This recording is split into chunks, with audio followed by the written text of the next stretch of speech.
22 अप्रैल 2023 को गुरु अपनी मीन राशि से यानी 12 नंबर राशि से मेष में जाएंगे, यानी 1 नंबर राशि में गोचर करेंगे। और इस गोचर का हमारे जीवन पे क्या इम्पैक्ट पड़ेगा, जो हमारी चंद्र राशि है उसके हिसाब से, हमारी जो जन्म की राशि है उसके हिसाब से क्या इम्पैक्ट पड़ेगा, जिसको डिटेल में देखेंगे इस वीडियो में। हर एक राशि के लिए देखेंगे। और ये गोचर आपके लिए पॉजिटिविटी लाएगा, नेगेटिव लाएगा, इसे हम बहुत टेक्निकली देखेंगे। टेक्निकली मतलब जो गोचर के नियम लिखे हुए हैं क्लासिक्स में, तो आपको बहुत सारे, आपने हो सकता है वीडियोस देखे हो जहाँ पर लोग गोचर के बारे में, हर महीने के गोचर के बारे में बताते हैं, लेकिन आपको शायद लॉजिक नहीं बताते, आपको अंडरलाइंग जो उसकी कैलकुलेशंस हैं, जो क्लासिक की मैथमेटिकल कैलकुलेशंस हैं, उसके बेसिस पे शायद उतना काम नहीं किया होता। तो यहाँ हम देखेंगे कि किस तरीके से क्लासिक्स के नियम से बेसिस पे हमने इसको मैथमेटिकली सॉल्व किया। मैंने और भी गोचर के जो वीडियोस जब भी बनाए तो उसके अंदर हमेशा मैथमेटिकली और टेक्निकली हमने उसको डिस्कस किया है और फिर उसके इम्पैक्ट को समझा है। तो बहुत डिटेल में हर एक राशि के लिए, मेष से लेकर मीन राशि तक क्या प्रभाव पड़ेगा इस गोचर का, ये हम समझेंगे आज के वीडियो में। So welcome to 108 Astro. मेरा नाम है अतिश और हम आज डिटेल में बात कर रहे हैं गुरु के अपने मीन राशि से मेष राशि के गोचर के अप्रैल 2023 के परिणाम के बारे में। तो गोचर के जो नियम है उसमें सबसे इंपॉर्टेंट एक नियम होता है मूर्ति निर्णय। अगर आप किसी भी गोचर में मूर्ति निर्णय को कैलकुलेट करते हैं तो आपको ये पता चलेगा कि आपकी राशि से जब वो प्लैनेट जिस दिन उसने गोचर किया उसकी बड़ी महत्वता होती है, उस दिन के चंद्रमा की पोजीशन की बड़ी महत्वता होती है। आपकी राशि जो होती है वो चंद्र राशि होती है, मून की राशि होती है। और जब प्लैनेट कोई भी गोचर कर रहा होता है उस दिन जहां चंद्रमा की प्लेसमेंट है, उससे आप ये निर्णय करते हैं कि उस दिन का जो गोचर है उसमें कितनी शुभता है।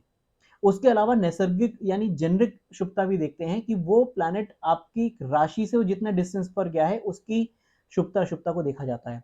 तो इन सारी चीज़ों को और कुछ और कैलकुलेशंस को ध्यान में रखते हुए पॉइंट सिस्टम के बेसिस पे मैंने एक टेबल तैयार किया हर एक राशि के लिए, जो कि सिर्फ एक प्लैनेट के बेसिस की कैलकुलेशन नहीं है। कभी भी ज्योतिष में एक प्लैनेट के बेसिस पे हम बहुत ज़्यादा प्रिडिक्शन नहीं करनी चाहिए और वर्डिक्ट नहीं देना चाहिए। तो जो 4 मेजर मूवमेंट है प्लैनेट्स का जो कम होता है, ये बाहरी ग्रह हैं, यानी जो हमारे कुछ अंतरीय ग्रह हैं, कुछ बाहरी ग्रह हैं जो देर से चलते हैं, उनके बेसिस पे शीट तैयार की है। जिसके अंदर अगर आप देखें, अगर हम इस वीडियो में जब गुरु के गोचर की बात करेंगे तो आप ये देखिए, गुरु का गोचर है। यहाँ से आप गुरु का ये मूर्ति निर्णय, ये गुरु मूर्ति है और ये गुरु का ये गोचर है नैसर्गिक, कि किस तरह का इम्पैक्ट लाएगा, इसके बेसिस पे समझते हैं। तो स्टार्ट करते हैं मेष राशि से, इसको समझना स्टार्ट करते हैं।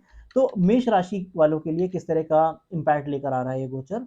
तो मेष राशि में जैसा कि आप मेरी स्क्रीन पर देख रहे हैं कि एक नेचुरली शुभता या अशुभता है, यानी तो ऑलरेडी ये जो आप 4 कॉलम देख रहे हैं इसको आप अपने पास स्क्रीनशॉट लेकर भी रख सकते हैं अपनी, अगर आपकी मेष राशि है या किसी परिजन की आपकी मेष राशि है। तो 17 तारीख को शनि जो है उनका मूवमेंट हुआ था अपनी मकर राशि से उस स्वयं की कुंभ राशि के अंदर। तो इसमें हमने देखा था कि पहले शुभता नहीं थी मेष राशि वालों के लिए, लेकिन ये शुभ इसका मूवमेंट था। क्योंकि जब आपकी राशि से कोई भी प्लैनेट एक डिस्टेंस पर होता है, तो मेष राशि से 11वें में जब शनि का गोचर होता है तो ये नेचुरली शुभ होता है, अच्छे रिजल्ट देने में सक्षम होता है। लेकिन शनि का जो मूर्ति है ये सिल्वर आ रहा है यहाँ पे। बट जब वो जिस दिन गोचर हुआ उस दिन जब चंद्रमा से इसका मूर्ति निर्णय निकाला जाए तो वो लोहे का आया। अब लोहे का मूर्ति निर्णय बहुत शुभ नहीं माना गया है, इसीलिए ये शुभता को थोड़ा सा इसने नलिफाई कर दिया। ऐसे ही हम अब जो डिटेल में बात कर रहे हैं, हम करेंगे गुरु के बारे में। तो गुरु के जो अगर आप देखिए तो यहाँ 22 अप्रैल को जब गोचर हुआ तो 21 अप्रैल और 23 अप्रैल, यहाँ 22 को गोचर हो गया।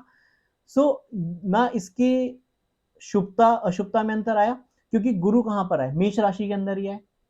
तो मेष राशि में यानी आपकी चंद्रमा के ऊपर से गोचर कर रहे हैं ये अब 22 अप्रैल के बाद। तो जब ये आपके मून से गोचर करेंगे तो जुपिटर की जो पॉजिटिव पोजीशंस हैं ये उनमें से शुभता वाली पोजीशन नहीं है, लेकिन जो मूर्ति है अभी भी सिल्वर है, पहले भी सिल्वर था। तो यह मूवमेंट आपके लिए कोई विशेष चेंज लेकर नहीं आएगा। हो सकता है कुछ चीजों में काम बने, कुछ चीजों में नहीं बने, वो हम देखते हैं अगले चार्ट में। यानी कि अब आप देखिए तो यहाँ पर ये जो लाइन है ये 17 जनवरी को शनि का मूवमेंट और ये जो टाइम है ये गुरु का है। तो यहाँ पर फ्लैट कर्व आ रहा है, ये उसी पॉइंट सिस्टम से मैंने ग्राफ बनाया हुआ है जिससे और अच्छे से आप समझ सकें इस चीज को कि किस तरह का ये इम्पैक्ट लेकर आ रहा है।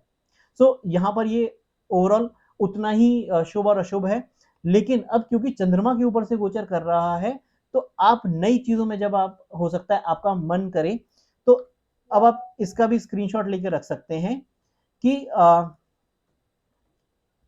जो भी इस साल का पूरा मूवमेंट है, ये इस पूरे ईयर का मूवमेंट है मेजर प्लैनेट्स का, शनि, राहु, केतु और जुपिटर का। तो यहां पर आप देखिए प्लैनेट्स की पोजीशन 16 जनवरी तक ये थी, 16 जनवरी से 17 को मूवमेंट हो गया, तो 18 जनवरी से 21 अप्रैल तक ये पोजीशन है, और 22 अप्रैल से जब गुरु का मूवमेंट हो जाएगा यहाँ पर, तो ये पोजीशन चेंज होकर चंद्रमा, राहु और गुरु एक ही स्थान पर आ जाएंगे। और ये स्थिति कब तक बनी रहेगी? ये स्थिति बनी रहेगी नवंबर में, जब तक मूवमेंट नहीं हो जाता। यानी कि यहाँ पर आप देखिए कि ये 31 दिसंबर लिखा हुआ है मैंने, यहाँ ये नवंबर लिखना था, तो ये 28 नवंबर, 29 नवंबर को चेंज होगा राहु केतु का। तो यहाँ पर राहु जब तक ये नहीं छोड़ देता, तो आपको, अगर आप वापस अब इस ग्राफ को देखिए, तो जब आपकी राशि से छठे स्थान पे केतु पहुंच जाएगा नवंबर में, तब आपके लिए ये और शुभता लेकर आएगा। अभी हो सकता है आपका मन थोड़ा सा किसी चीज में भ्रमित रहे, क्योंकि राहु, चंद्र और गुरु एक साथ आ गए। और जो लोग कहते हैं गुरु चंडाल योग, ऐसा कुछ भी नहीं है। गोचर में जब हम देखते हैं, ऐसा कोई नियम नहीं है। जब तक आपके बर्थ चार्ट में गुरु और राहु साथ में नहीं है, तो ऐसा कोई चांडाल योग नहीं बनता। गोचर में हम सिर्फ प्लैनेट्स की युति के साथ ये देखते हैं कि ये आपस में क्या हमारे ऊपर प्रभाव डाल रहे हैं हमारी पोजीशन से। सबसे बेसिक रूल यही है। और भी चीजें देखते हैं, लेकिन बेसिक रूल आप समझिए, उससे ही बहुत वाइटल प्रेडिक्शंस निकालना सक्षम है। तो मेष राशि वालों के लिए अगर देखा जाए, तो मेष राशि वालों के लिए जो राहु, गुरु और चंद्र, राहु चंद्रमा के ऊपर से गोचर कर ही रहा, तो आपके कई ऐसे जो पिछला एक गोचर हुआ था अप्रैल के अंदर, अप्रैल 2022 में, तब से आपके मन में कई सारे विचार चल रहे हैं, कई नए चीजों को चेंज करने का विचार चल रहा होगा। गुरु उस चीज को डिलीवर करने में आप सक्षम हो गया है। तो आपकी चंद्र कुंडली के आधार पर अगर आपके मैरिज कार्ड्स पे थी, तो गुरु की यहाँ आपके चंद्र से सप्तम पे दृष्टि है। आपकी मैरिज अगर कार्ड्स पे, तो वो पॉसिबल है। गुरु की दृष्टि नवम पे है। अगर आप विदेश यात्रा सोच रहे थे, शॉर्ट टर्म ट्रैवल सोच रहे थे, वो पॉसिबल है। आप धार्मिक कार्यों की तरफ भी आपकी प्रवृत्ति बढ़ेगी। और यहाँ कहीं ना कहीं अगर आपका चाइल्ड प्लानिंग थी, तो वो भी बढ़ेगी, क्योंकि ये नैसर्गिक रूप से सिल्वर इसका मूर्ति है, चांदी के पाए पर ये गोचर हुआ है। तो आपके लिए कहीं ना कहीं ये काफी शुभ है।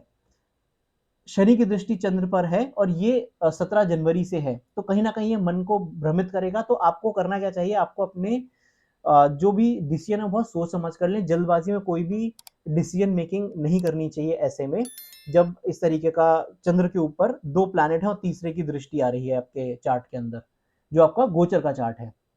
ये यहाँ जो चंद्रमा है, ये आपका जन्म का चंद्रमा है, और ये प्लैनेट्स हैं, ये गोचर के प्लैनेट्स हैं जो आपके चंद्रमा को इम्पैक्ट कर रहे हैं। सो ये तो हुई मेष राशि वालों की बात।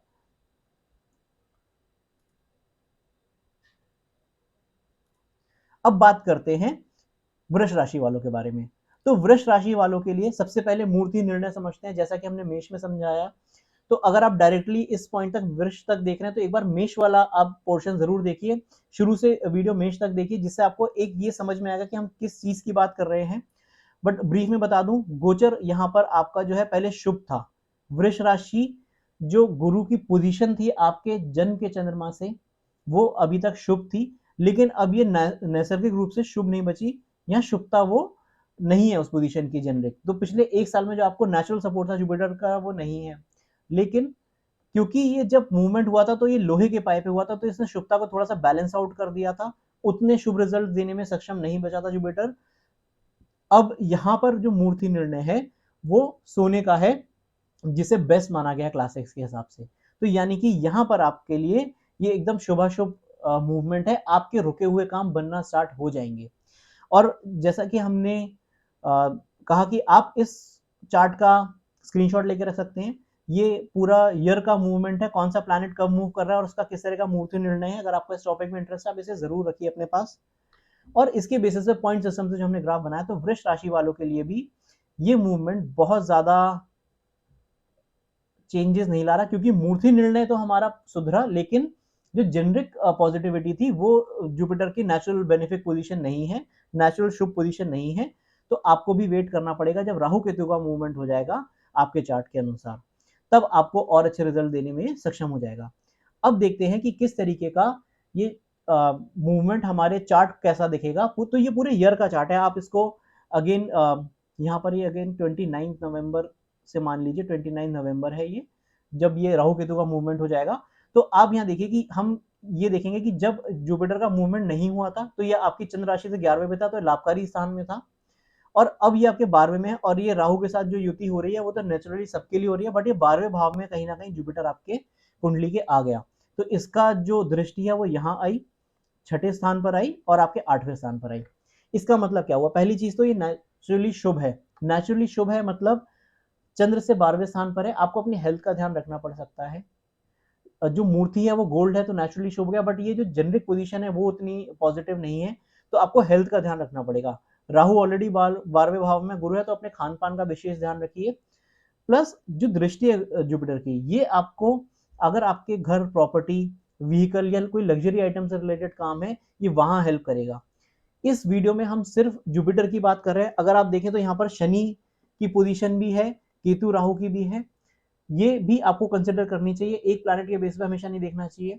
लेकिन क्योंकि हम सिर्फ जुपिटर का भी इस वीडियो में कवरेज देख रहे हैं तो जुपिटर से क्या चेंजेस आएंगे। अभी तक जुपिटर जो आपके लिए बहुत नेचुरली बेनिफिक बैठा हुआ था, रिजल्ट देने में सक्षम था, और आपके कुंडली के तीसरे, 5वें और 7वें भाव को देख रहा था, तो कहीं ना कहीं मैरिज या चिल्ड्रन से रिलेटेड काम बनाने में सक्षम था, ये बिजनेस पार्टनरशिप के लिए सक्षम था, और यहाँ पर भी ये करियर और प्रोफेशन के लिए नेचुरली काफी पॉजिटिव था। अब ये जुपिटर थोड़ा सा यहाँ पर नेचुरली बेनिफिट नहीं बचा, बट आपके अगर कोई प्रॉपर्टी रिलेटेड काम है ये जरूर बनाएगा। और क्योंकि शनि यहाँ पर है, अगर आप कहीं अपनी जॉब या स्थान चेंज करना चाहते हैं, ट्रांसफर लेना चाहते हैं, तो ये दोनों प्लैनेट्स मिलकर आपको वो रिजल्ट देने में सक्षम है। चंद्र से केतु की छठे भाव में स्थिति भी शुभ मानी गई है, ये शुभता देती है, और ये स्थिति जब तक नवंबर में चेंज नहीं हो जाती ये शुभता देगी। और राहु 11वें में आ जाएंगे तो अगेन आपके लिए शुभ होंगे, इसीलिए जो आपने ग्राफ देखा, इस ग्राफ में नवंबर के बाद ये और ऊपर जा रहा है, ये हैप्पीनेस इंडेक्स है आपका, तो ये आपको कहीं ना कहीं शुभता प्रदान करेगा, और ज्यादा आपके जो काम है वो नवंबर के बाद बनने में ज्यादा हेल्प करेगा। सो ये तो बात हुई वृष राशि वालों के बारे में। अब बात करते हैं मिथुन राशि वालों के बारे में। तो मिथुन राशि के जो लोग हैं उनके, अगर आप गुरु की शुभता देखें तो अभी तक गुरु शुभ स्थान पर नहीं था। यहाँ पर 1 जनवरी से 16 जनवरी और 21 अप्रैल से 23 अप्रैल के बीच में जो ये मूवमेंट हो रहा है, तो यहाँ पर अब गुरु नेचुरली शुभ जगह आएगा, लेकिन क्योंकि लोहे के पाए निकल कर आते हैं जो चंद्रमा की पोजीशन है उस दिन की, तो अगर आपको नहीं पता है ये क्या होता है तो आप इस वीडियो का मेष राशि वाला सेक्शन जरूर देखिए, इनिशियली इंट्रोडक्शन से मेष राशि तक का सेक्शन जरूर देखिए, तो आपको आइडिया लग जाएगा कि इसका मतलब क्या है, अब तब आप इसको और अच्छे से समझ पाएंगे। तो यहाँ पर ये शुभता है, रिजल्ट देने में सक्षम है, लेकिन कहीं ना कहीं क्योंकि ये लोहे के पाए पर है तो रिजल्ट थोड़े से ये कम कर देगा। बट आप ओवरऑल देखें अगर हैप्पीनेस इंडेक्स आपका, तो ये अप्रैल में इंक्रीज हो रहा है, तो नेचुरली बेनिफिक है, पॉइंट सिस्टम में ये नेचुरली बेनिफिक है, भले लोहे के पाए पर हो, बट ये कुछ जो रुके हुए काम है उनको बनाने में सक्षम हो जाता है। और नवंबर के बाद क्योंकि राहु केतु की पोजीशन जब चेंज होगी तो ये और आपके ज्यादा रिजल्ट्स को देने में सक्षम हो जाएगा। तो आपका ईयर का स्टार्टिंग से लेके धीरे धीरे 2023 के एंड तक आपका पॉजिटिव ग्राफ जा रहा है। और इसके अंदर जो ये चार्ट है आप इसका भी स्क्रीनशॉट रख सकते हैं, इसके अंदर जो गुरु की नैसर्गिक पोजीशन है वो चंद्रमा के हिसाब से यहाँ पर गुरु चेंज हो रहे हैं। इस चार्ट में आप देखिए 21 अप्रैल तक गुरु जो है वो 10वें भाव में थे आपके, आपने हो सकता है नौकरी का कुछ परिवर्तन करा हो या कुछ उस तरीके के चेंजेस आप लाए हो, अभी 11वें में है। अगेन राहु 11वें में और गुरु 11वें में, ये दोनों आपकी चंद्रमा के पोजीशन से शुभ है, कोई गुरु चांडाल योग के चक्कर में पड़ने की जरूरत नहीं है आपको, ये यहाँ पर दोनों बेनिफिक हैं, आपको पॉजिटिव रिजल्ट देने में सक्षम है, और ये रिजल्ट दोनों पॉजिटिव आपको देंगे नवंबर तक। उसके बाद राहु आपके 10th में आ जाएंगे, हो सकता है जॉब से रिलेटेड आप फिर से कुछ चेंजेस करें या अपने प्रोफेशन में आप कुछ नए चेंजेस लाएं। और यहाँ गुरु आपको लाभकारी पोजीशन दे रहा है, यहाँ इसकी दृष्टि है, यहाँ है और यहाँ है, ये तीनों हाउसेस से रिलेटेड आपको पॉजिटिव रिजल्ट देने में सक्षम है। तो अगर आपकी मैरिज कार्ड्स पे थी या कोई बिजनेस पार्टनरशिप आप अभी तक रुके हुए थे उसे आप एग्जीक्यूट कर सकते हैं, ये फेवरेबल पोजीशन इसकी गुरु की निकल कर आती है। आपके पंचम भाव से अगर आप एजुकेशन की लाइन में कुछ देख रहे थे, आप स्टूडेंट हैं, तो यहाँ पर आपके मनचाही यूनिवर्सिटी में आपको एडमिशन मिलने के चांसेस हैं। यहाँ आपको एक केतु का सपोर्ट है, रिसर्च का है अगर आप हायर एजुकेशन के लिए जा रहे थे, और गुरु का भी सपोर्ट है अब क्योंकि गुरु की सीधी दृष्टि आपके पंचम भाव पर है।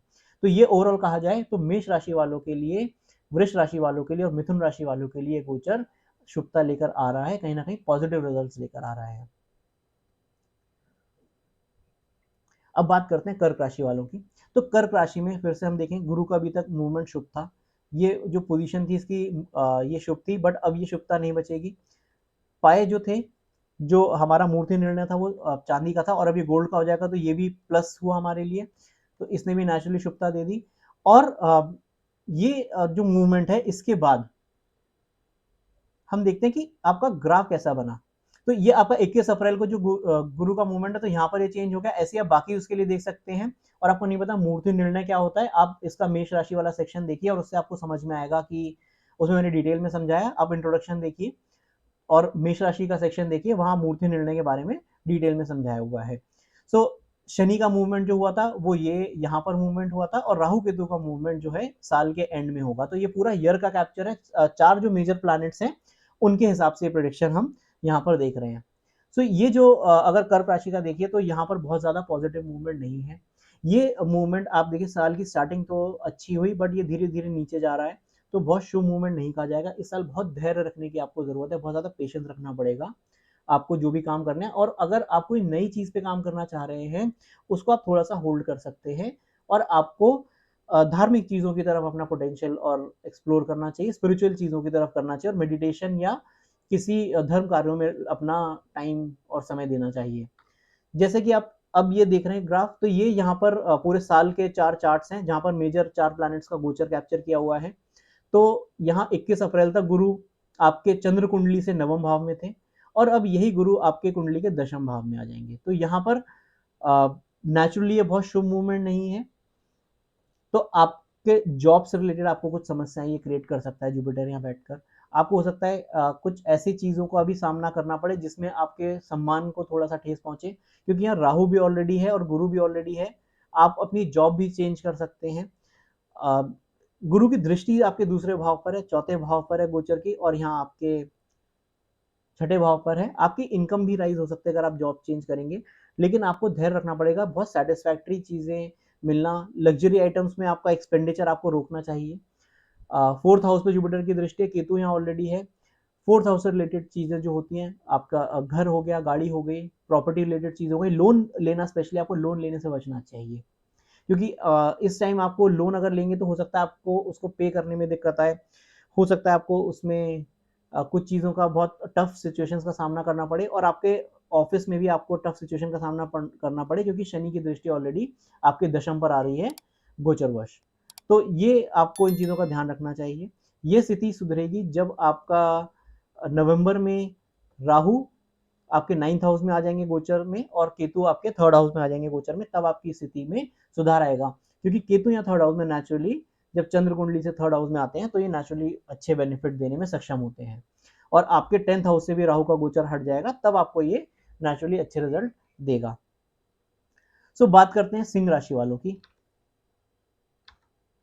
सिंह राशि वालों के लिए जो ये गोचर है, यहाँ पर मूर्ति निर्णय की जो हम बात कर रहे हैं, आप मेष राशि वाला सेक्शन देखिए, वहां डिटेल में समझाया मूर्ति निर्णय क्या होता है। तो यहाँ पर पहले मूर्ति निर्णय में गोल्ड था, लेकिन नेचुरली शुभ पोजीशन नहीं थी। गुरु का जो मूवमेंट है नेचुरली यहाँ पर शुभ हो गया, और ये तांबे के पाए हैं तो ये एवरेज है। तो अगर आप ग्राफ देखें तो यहाँ पर आपको अगर साल के शुरुआत से अच्छे रिजल्ट नहीं मिल रहे थे, ये आपका ग्राफ डाउन जा रहा है साल के स्टार्टिंग में, ये अप्रैल में थोड़ा सा ऊपर जाएगा। आपके बहुत खराब स्थिति ये नहीं दिखा रहा है, ये पॉजिटिव स्थिति दिखा रहा है, और आपको पॉजिटिव रिजल्ट देने में सक्षम है नवंबर तक। उसके बाद जब राहु केतु का मूवमेंट होगा तभी अगेन ग्राफ थोड़ा सा डाउन जा रहा है, तब आपको कुछ चीजों का और ध्यान रखना पड़ेगा। बट आप इसको अगर टेक्निकली समझें कि ये जो गुरु का मूवमेंट है, अभी आपके अष्टम भाव में गुरु ऑलरेडी विराजमान है, तो स्पिरिचुअली और आप पैरासाइंस की तरफ आपका जो ध्यान होगा, ये मूवमेंट आपका नवम भाव में आ जाएगा। तो अब आप अपने धार्मिक कार्यों में, रिलीजियस कार्यों में, शॉर्ट टर्म ट्रैवल में, इन सब चीज़ों में आपको ये ध्यान रखेगा, और आप हो सकता है अपने ऊपर भी, अपनी सेल्फ पर टाइम इन्वेस्ट करें, एजुकेशन पर इन्वेस्ट करें। और ये आपके पंचम भाव को और लगन को एक साथ देख रहा है, तो कहीं ना कहीं आपके अगर मैरिज कार्ड्स पर है या आपको चिल्ड्रन की तरफ आपका ध्यान था, तो आप उन प्लान्स को आगे ले जा सकते हैं। लेकिन अगर आप कोई और कार्य करना चाहते हैं जिसमें आपको कैपिटल इन्वेस्टमेंट करना है, या कुछ नया बिजनेस या कोई नए करियर की शुरुआत करनी है, तो उसके लिए बहुत अच्छा मूवमेंट नहीं है।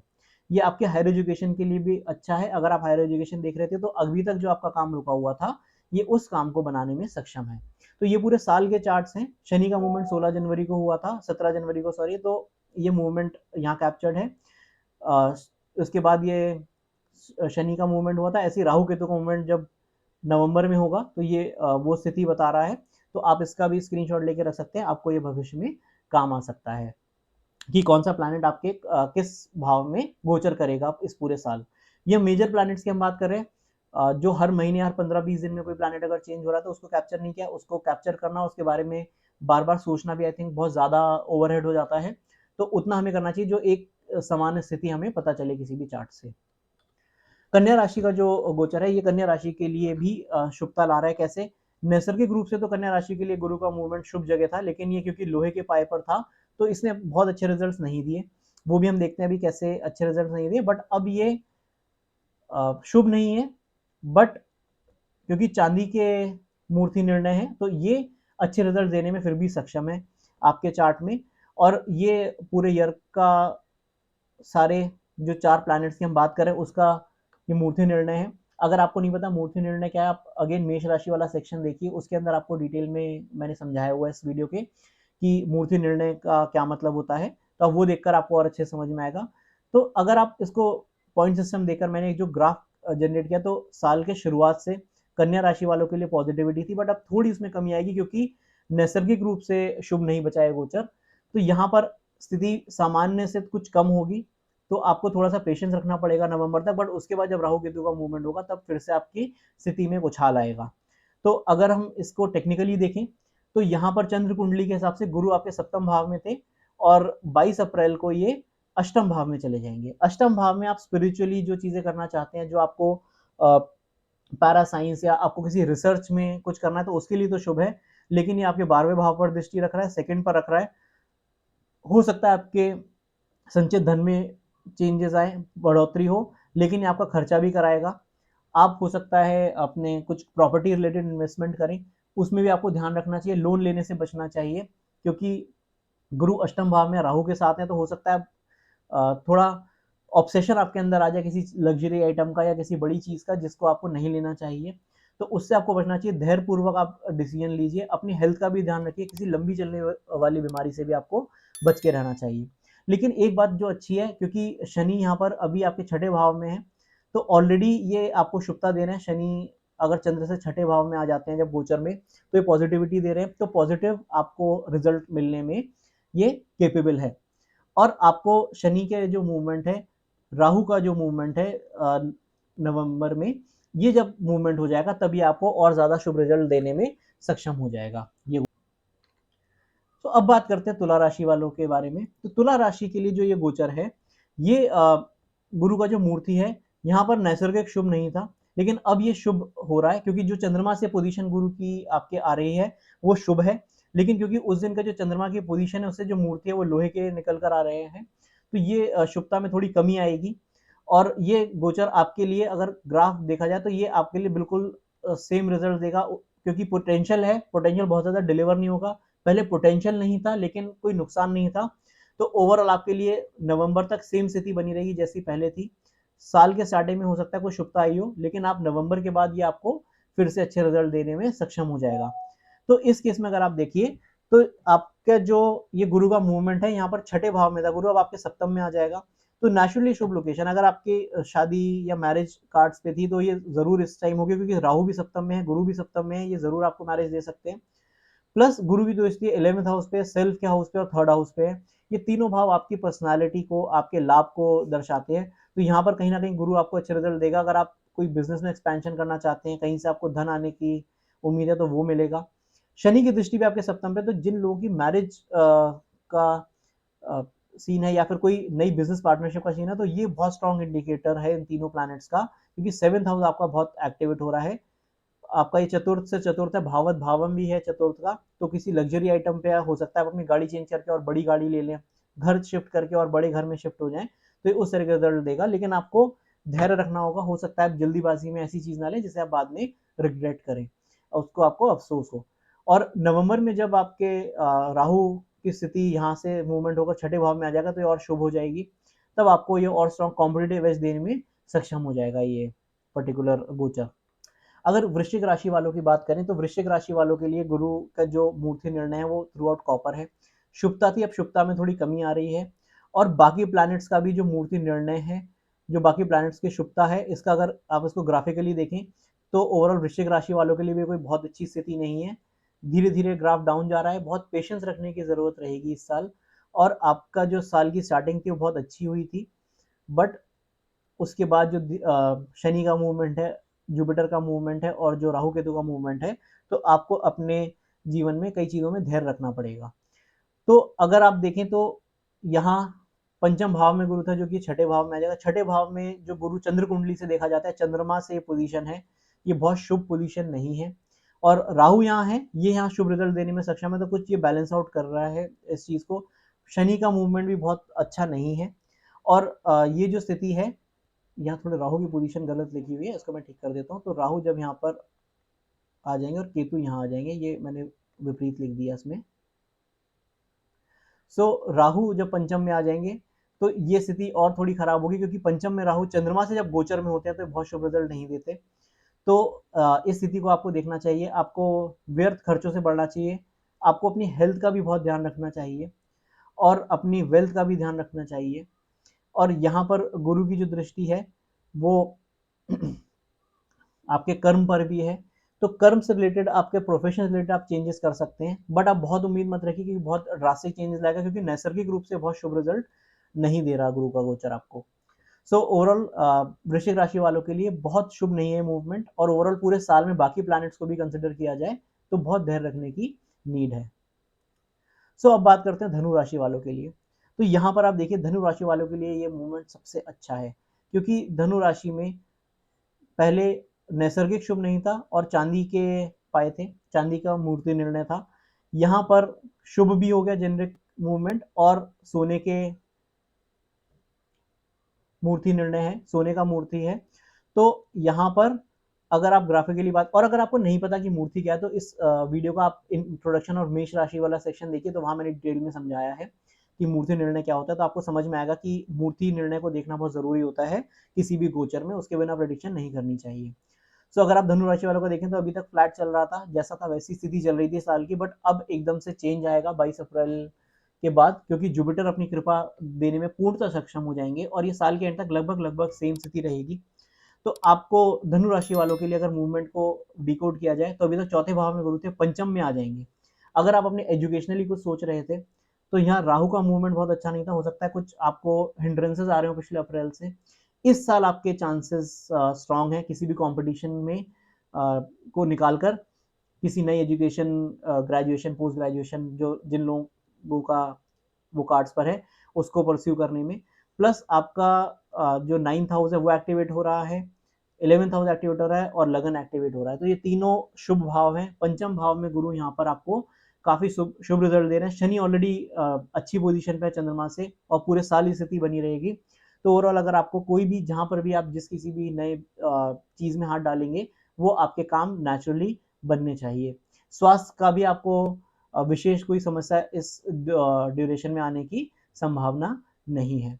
तो ये तो हुई धनु राशि वालों की बात। अगर अब हम बात करें मकर राशि वालों के बारे में, मकर राशि वाले लोगों के लिए जो मूर्ति निकल कर आती है वो पहले लोहे की थी और नैसर्गिक शुभ नहीं था, लेकिन अब मकर राशि वालों के लिए ये नैसर्गिक मूवमेंट तो शुभ नहीं है, लेकिन मूर्ति सिल्वर है, यानी कि चांदी की मूर्ति है जो कि शुभ है। आपको नहीं पता अगर मूर्ति क्या है, इस वीडियो का अगेन मेष राशि वाला सेक्शन देखिए, उसमें मैंने डिटेल में मूर्ति के बारे में बताया है, तो आपको और समझ में आएगा। तो ओवरऑल आप देखिए कि शुरुआत शायद बहुत अच्छी नहीं हो, बहुत हेक्टिक हो चीजें, आपके लिए बहुत ज्यादा परेशानी वाली हो। जनवरी से ये शुभ मूवमेंट हुआ है, ये और साल के एंड तक जाते जाते पॉइंट सिस्टम में सबसे ऊपर चला जाता है। बाकी सारी राशियों के कंपैरिजन में मकर राशि वालों के लिए, धनु राशि वालों के लिए मूवमेंट गुरु का सबसे इंपॉर्टेंट है। और ये जो मूवमेंट है, यहाँ पर राहु का मूवमेंट है और ये शनि का मूवमेंट है, तो हमने सारे प्लैनेट्स को कंसिडर किया है पूरे ईयर की कैलकुलेशन में, सिर्फ एक प्लैनेट के बेसिस पे ये प्रेडिक्शन नहीं है। तो अगर आप मकर राशि वालों के लिए डिटेल में अगर हम बात करें, तो मकर राशि वालों के लिए जो गुरु का मूवमेंट अभी तक 12वें भाव में था, यहाँ कुछ गलत लिखा हुआ है, ये 3rd हाउस में गुरु था अभी तक, और ये अब 4th हाउस में आ जाएगा। तो नैसर्गिक शुभ नहीं है, लेकिन 4th हाउस से रिलेटेड जो काम होते हैं आपके, आपको गाड़ी लेनी है, घर लेना है, ये वो काम बनाएगा, क्योंकि मूर्ति इसका बहुत स्ट्रांग निकल कर आ रहा है, गोल्ड की मूर्ति है। और इसकी अगर आप दृष्टि की बात करें तो अष्टम भाव पे दृष्टि है, स्पिरिचुअली आपको ये आगे बढ़ाएगा। 12th हाउस से दृष्टि है, खर्चों से बचना चाहिए। अगर आप कोई घर लेते हैं, लोन पर लेते हैं, तो अगेन ये खर्चा दिखा रहा है, पैसे की थोड़ी सी स्कैर्सिटी दिखा रहा है, बट वो शुभ कार्य में जाएगी। और आपके जॉब से रिलेटेड भी हो सकता है, आप कार्य क्षेत्र में भी अपने परिवर्तन करें, क्योंकि यह केतु ऑलरेडी है और गुरु की दृष्टि यहाँ पर आ जाएगी। तो ये सारी स्थिति आपको बताती है कि आपका प्रॉपर्टी से रिलेटेड, घर से रिलेटेड और प्रोफेशन से रिलेटेड ये स्ट्रांगली एक्सेस एक्टिवेट हो रही है और यहाँ चेंजेस आने के संभावना है। लेकिन आपको किसी भी लोन को लेने से या किसी भी चीज से बचना है, क्योंकि शनि यहाँ सेकंड हाउस में है और इसकी दृष्टि भी 4th हाउस पे, तो कहीं ना कहीं आपका ये संचित धन को भी थोड़ा सा लॉस वहां पर दिखा रहा है, तो उसका आपको ध्यान रखना पड़ेगा। अपनी सेविंग्स को आपको बचा कर रखना पड़ेगा, उसको आप वॉलेटाइल में या किसी रिस्की एंडेवर में मत लगाइए। सो बात करते हैं कुंभ राशि वालों की। सो कुंभ राशि वालों के लिए जो गोचर है ये अभी तक शुभ था, लेकिन पाए कॉपर के थे। कुंभ राशि वालों के लिए बहुत शुभ गोचर इन जनरल नहीं है, क्योंकि शुभ भी नहीं रहेगी पोजीशन नैसर्गिक रूप से, और पाए भी लोहे के हैं, तो दोनों स्थिति अच्छी नहीं है। जो मूर्ति है इसी को हम पाए कहते हैं। अगर आपको नहीं पता मूर्ति क्या है, तो इस वीडियो का आप इंट्रोडक्शन और मेष राशि वाला सेक्शन देखिए, उससे आपको समझ में आएगा कि मूर्ति निर्णय को देखा कैसे जाता है। और मूर्ति के बिना कोई प्रिडिक्शन गोचर की नहीं करनी चाहिए, जो भी क्लासिक्स के इन जनरल नियम है। कुंभ राशि का जो गोचर है यहाँ पर स्थिति साल के एंड तक खराब है, तो कुंभ राशि वालों को भी बहुत पेशेंस रखने की जरूरत है इस साल। और कई सारी चीजों में आपके काम नहीं बनेंगे। पुराने जो काम चल रहे होंगे हो सकता है उनमें भी आपको काफी कठिनाइयां आए। काम प्रोफेशन भी हो सकता है, पर्सनल रिलेशनशिप्स भी हो सकते हैं, कई सारी चीजों में आपको बहुत धैर्य रखना पड़ेगा। गुरु आपके सेकंड हाउस में थे, अब ये थर्ड हाउस में आपकी लाइफ में स्ट्रगल बढ़ाएंगे जुपिटर यहाँ पर आकर। और आपके अगर मैरिज कार्ड्स पे थी, ये मैरिज के लिए आपके लिए बहुत फीजिबल हो जाते हैं यहाँ पर।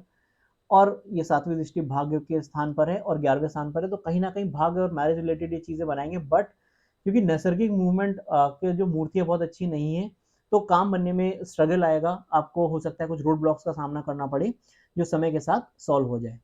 तो ओवरऑल अगर हम देखें तो ये कुंभ राशि वालों के लिए स्थिति एवरेज है। शनि ऑलरेडी चंद्रमा के ऊपर से गोचर कर रहे हैं, आपके 7.5 भी चल रही है, आपका गुरु का मूवमेंट भी अब उतना पॉजिटिव नहीं है, तो आपको हो सकता है ये पैसे की तंगी क्रिएट करे, तो आपको बहुत ज्यादा ध्यान रखना है। सिर्फ राहु केतु एक्सेस इस समय नवंबर तक आपके लिए शुभ फलदायी है, तो क्योंकि थर्ड हाउस में राहु शुभ फल देता है, तो कुछ चीजें बैलेंस चलेंगी और आप अपना नवंबर तक का समय आराम से निकाल लेंगे। लेकिन स्थिति को एज इट इज रहने दीजिए, इसमें कोई ज्यादा चेंजेस मत लाइए। जो भी आप कोई नई चीज है उससे आप अभी थोड़ा सा आप धैर्य रखिए और उसको परस्यू मत करिए, कोई भी नया काम अगर आप स्टार्ट करना चाह रहे हैं तो। बात करते हैं आखिरी राशि की, यानी मीन राशि की। तो मीन राशि के लिए अगेन अगर आप मूर्ति निर्णय देखें, तो मूर्ति अगर आपको नहीं पता है तो मेष राशि वाला सेक्शन देखिए, इंट्रोडक्शन देखिए इस वीडियो का, आपको समझ में आ जाएगा कि मूर्ति बहुत इंपॉर्टेंट है। जब गोचर होता है जिस दिन, उस दिन मूर्ति देखी जाती है। तो ऑलरेडी ये सोने की मूर्ति थी पहले, जब गुरु पहले आपकी राशि में गोचर करके आए थे, और यहाँ पर ये शुभ तो हो गए और ये कॉपर की मूर्ति है, तो कहीं ना कहीं ये शुभता बढ़ाएंगे। तो कुछ काम जो आपके जनवरी से बनना बंद हो गए होंगे शनि के मूवमेंट के बाद 17 जनवरी को, उसमें पॉजिटिविटी आएगी। और ये स्थिति नवंबर तक ऐसे ही है, तो आपका ये जो विंडो मिला है इसमें आपको जो काम अपने बनाने हैं उसके लिए ये बहुत पॉजिटिव लोकेशन है। तो ये जो चार्ट है ये पॉइंट सिस्टम से बनाया मैंने, और जो भी ये मूवमेंट है, मूर्ति निर्णय है, जो नैसर्गिक गोचर उनको पॉइंट देकर ये चार्ट है, जिससे हमें ग्राफिकली पता चले कि हमारे लिए कैसी रहेगी साल की स्थिति। इसमें 4 प्लैनेट्स को इंक्लूड किया है, राहु केतु शनि और गुरु। एक प्लैनेट के बेसिस पे प्रेडिक्शन नहीं है, तो कहीं ना कहीं इसकी एक्यूरेसी बढ़ जाती है। सो अगर आप देखें तो चंद्रमा के ऊपर से गुरु गोचर कर रहा था, तो यहाँ नैसर्गिक रूप से तो शुभ हो गया, लेकिन यहाँ ऑलरेडी राहु भी पॉजिटिव पोजीशन पे नहीं है। गुरु चांडाल योग के बारे में मत सोचिए, क्योंकि गोचर में हम किसी भी योग को कंसिडर नहीं करते। गोचर में हमेशा चंद्रमा से उस प्लैनेट की पोजीशन को एनालाइज किया जाता है, उससे निकाला जाता है। यहाँ आपकी 7.5 स्टार्ट हो चुकी है जनवरी से, गुरु की पोजीशन पॉजिटिव तो हुई है, बट आपको ओवरऑल जॉब से रिलेटेड चेंजेस ये लाएगा। जुपिटर आपके कर्म क्षेत्र में ये लाने में सक्षम है चेंजेस, और आपके जो फैमिली है उससे रिलेटेड ये चेंजेस लाएगा। आपके जो छठे भाव है और आपका जो 8वां भाव है उसे एक्टिवेट कर रहा है। हेल्थ की तरफ आपको ध्यान देने की बहुत जरूरत रहेगी, क्योंकि चंद्र कुंडली से जब सेकंड हाउस में जुपिटर आते हैं वैसे नैसर्गिक शुभ है, लेकिन कुछ आपको हेल्थ की तरफ अपना ध्यान देने की बहुत सख्त जरूरत रहेगी। ओवरऑल अगर कहा जाए तो मीन राशि वालों के लिए थोड़ी पॉजिटिविटी ये जुपिटर का मूवमेंट लेकर आ रहा है। कुछ रुके हुए काम बनेंगे। अगर आप स्पेशली जॉब रिलेटेड या कर्म रिलेटेड कुछ चीज़ें देख रहे थे जो पिछले साल नहीं बनी होंगी, वो इस अप्रैल के बाद बनने की पूरी चांसेस हैं। सो ओवरऑल ये मेरी एनालिसिस थी जो गुरु का जो गोचर है अप्रैल 2023 के अंदर।